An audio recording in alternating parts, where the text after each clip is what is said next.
Hi dears, welcome back to my channel. ഇന്ന് നമ്മൾ ചെയ്യാൻ പോകുന്നത് വളരെ എളുപ്പത്തിൽ എല്ലാവർക്കും ചെയ്യാൻ പറ്റുന്നൊരു സോഫ്റ്റ് ആൻഡ് മോയിസ്റ്റ് ആയിട്ടുള്ള ചോക്ലേറ്റ് ടീ കേക്കാണ്. ഹാൻഡ് വിസ്കും സ്പാച്ചുലയും മാത്രമാണ് ഉപയോഗിക്കുന്നത്. ഇനി നമുക്ക് കേക്ക് ചെയ്യാനായിട്ട് ആവശ്യമുള്ള സാധനങ്ങൾ എന്തൊക്കെയാണെന്ന് നോക്കാം.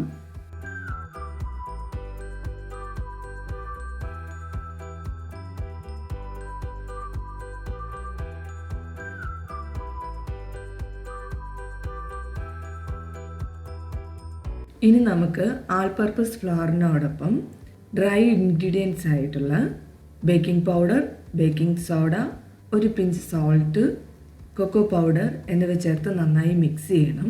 അതിനുശേഷം വീഡിയോയിൽ കാണിച്ചിരിക്കുന്നത് പോലെ മാവ് 2-3 ബാച്ചസ് ആയിട്ട് അരിപ്പയിലൂടെ അരിച്ചെടുക്കുക. മിക്സ് ചെയ്ത് വെച്ചിരിക്കുന്ന മാവ് അരിക്കുമ്പോൾ അതിലുള്ള ചെറിയ കട്ടകൾ, പ്രത്യേകിച്ച് കൊക്കോ പൗഡറിൽ അതിൻ്റെ കട്ടകൾ ഒരുപാട് കാണും. അതൊക്കെ നമുക്ക് അരിപ്പയിലൂടെ നന്നായിട്ട് അരിച്ചെടുക്കാൻ പറ്റും. കൂടാതെ തന്നെ ബേക്കിംഗ് പൗഡറും ബേക്കിംഗ് സോഡയും ഉപ്പും എല്ലായിടത്തും ഒരുപോലെ ചേർന്ന് കിട്ടും. ഇനി നമുക്കൊരു മിക്സിംഗ് ബൗൾ എടുത്തിട്ട് അതിൽ 1/2 കപ്പ് എണ്ണ ഒഴിക്കുക. പൗഡേർഡ് ഷുഗർ 2-3 ബാച്ചസ് ആയിട്ട് ചേർത്ത് കൊടുക്കുക.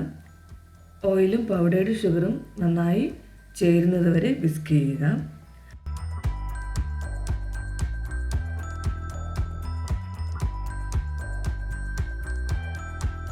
ഇത്രയും ചെയ്ത് കഴിഞ്ഞതിന് ശേഷം ഇനി നമുക്ക് മുട്ട ബീറ്റ് ചെയ്യേണ്ടതായിട്ടുണ്ട്. 3-5 മിനിറ്റ് വരെ ബീറ്റ് ചെയ്യണം.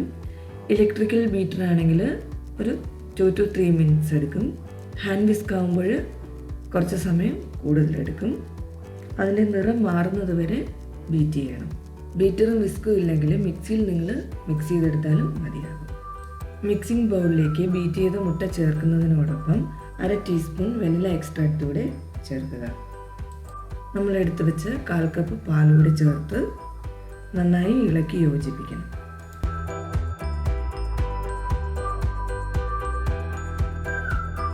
നമുക്കിനി പാത്രത്തിൻ്റെ സൈഡിൽ പറ്റിയിരിക്കുന്നത് സ്പാച്ചുല ഉപയോഗിച്ച് സ്ക്രേപ്പ് ഓഫ് ചെയ്ത് ബൗളിലേക്ക് ഇട്ട് നന്നായിട്ടൊന്ന് മിക്സ് ചെയ്യണം. നേരത്തെ അരിച്ചു വെച്ച ഡ്രൈ ഇൻഗ്രീഡിയൻസിന് ചേർത്തിളക്കേണ്ടതായിട്ടുണ്ട്. അതും 2-3 ബാച്ചസ് ആയിട്ട് വേണം ചേർത്തിളക്കാനായിട്ട്. എല്ലാം കൂടെ ചേർത്ത് തട്ടിക്കഴിഞ്ഞാൽ മാവ് നന്നായിട്ട് മിക്സ് ആകാതിരിക്കാനുള്ള സാധ്യതയുണ്ട്. മാവ് ചേർക്കുന്നതോടൊപ്പം ബൗളിൻ്റെ സൈഡിൽ പറ്റിപ്പിടിച്ചിരിക്കുന്ന മാവ് കൂടെ സ്പാച്ചുല ഉപയോഗിച്ച് മിക്സ് ചെയ്ത് കൊടുക്കണം. ഡ്രൈ ഇൻഗ്രീഡിയൻസ് എല്ലാം നന്നായി മിക്സ് ചെയ്ത് വന്നിട്ടുണ്ട്. ഇനി നമുക്ക് 1/2 കപ്പ് തിളച്ച വെള്ളം കേക്ക് ബാറ്ററിലോട്ട് ചേർത്ത് മിക്സ് ചെയ്തെടുക്കേണ്ടതാണ്. ബോയിലിംഗ് വാട്ടർ ചേർത്ത് കഴിഞ്ഞതിന് ശേഷമുള്ള കേക്ക് ബാറ്ററിൻ്റെ കൺസിസ്റ്റൻസി എന്ന് പറയുന്നത് ഇതുപോലെ ഇരിക്കും. കേക്ക് ടിന്നിലേക്ക് തയ്യാറാക്കി വെച്ചിരിക്കുന്ന ബാറ്റർ ഒഴിച്ചു കൊടുക്കുക.